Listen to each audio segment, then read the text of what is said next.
Okay, now we're going to get on to the second big question, and that's, who do you trust with healthcare decisions?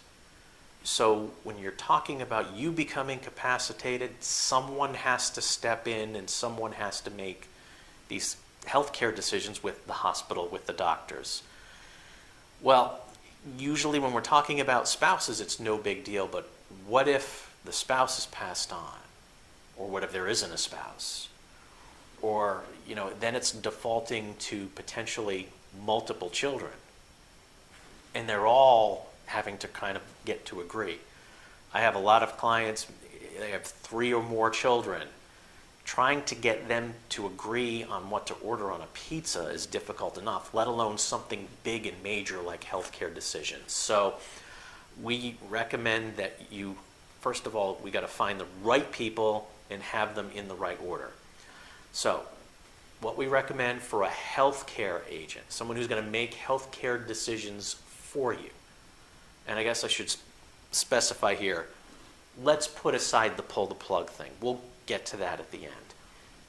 But who's talking with the doctors, deciding on courses of treatment, going between surgery A or surgery B, and probably the most important criteria is they shouldn't be afraid to fire a doctor if they think the doctor's doing something wrong.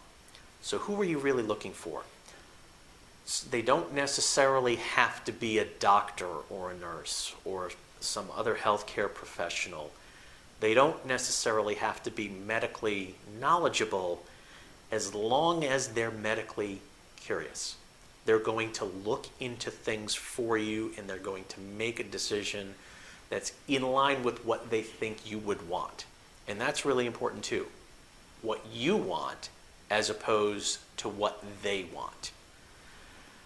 So again, they don't have to be that type of professional, but they would pull opinions and talk with people. And in the end, you want them to be the type of person who's decisive enough that they will say this is how it's going to be and that's it.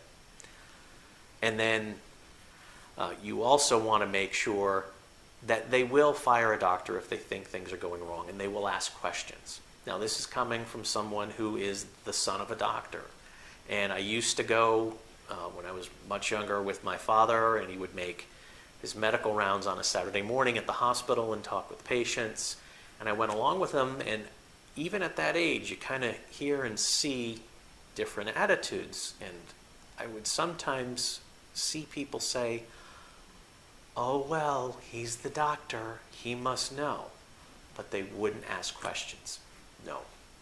You want someone who is going to ask those questions and get those answers and be an advocate for you in the whole healthcare process. Now, as we mentioned with the financial power of attorney, we want someone in the healthcare field, as the healthcare agents. One person, if they can't do it, there's a backup. If they can't do it, there's a third person. So you've got a line of people. Now, with financial people, your financial agents, it's not critically important that they are local or at least semi-local, within a couple of 100 miles. Because financial things, they don't have to move at the speed of light. They don't have to be very quick decisions. With healthcare, you kind of do need that. So even if you have maybe one of the people in your list isn't local, you'd probably want the other two to be close. Like I said, within a couple of 100 miles. It would be easy for them to get into a car and drive to the hospital and make a decision for you. Now, again, you want them to be the people you trust, but one person at a time. As I mentioned with financial, trying to have co-financial people or co-healthcare people, it doesn't work out. Now, you do want them to be able to poll people, ask for opinions, but in the end, make their own decision. Now, I said I'd get back to the, quote, pull the plug, and that's what my clients call the document called a living will. It's also called a declaration of a desire for a natural death. That's one decision you can make ahead of time and say, if you are in a persistent vegetative state, if you are terminal and incurable, then here's what you want to have happen, and here's how you can authorize physicians to take those steps if you meet that criteria. So that's in the living will document. That's separate. That's you making your decision.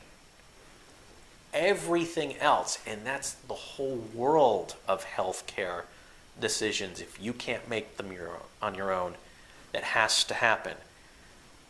It's not just about pulling the plug, it's all of the healthcare decisions. So that's what you need to think about when you're trying to figure out who you want first, who you want second, and who you want third.